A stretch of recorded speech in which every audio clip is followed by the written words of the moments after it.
మన ఇండియాకి ఏ లెక్కలో అయితే లేదు. ఎందుకంటే ఇప్పుడు మెడిసిన్స్ మన దగ్గర నుంచి సప్లై అవుతాయి, కాటన్ కూడా మన దగ్గర నుంచే వస్తుంది, వాటర్ కూడా మన దగ్గర నుంచే వస్తుంది. చాలా వరకు వాళ్ళ ఎకానమీ అయితే ఈ వార్ తర్వాత మొత్తం మారిపోద్ది వాళ్ళది ఫ్యూచర్ మొత్తం. చాలా వరకు వాళ్ళైతే ఇబ్బందులు ఫేస్ చేస్తారు.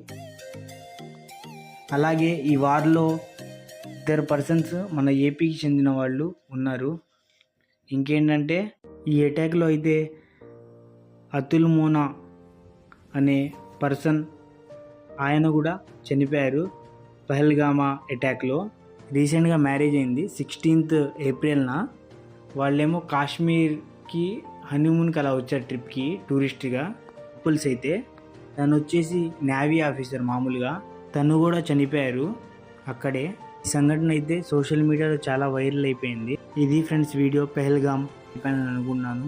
అలాగే లైక్ చేసి, షేర్ చేసి, సబ్స్క్రైబ్ చేయండి.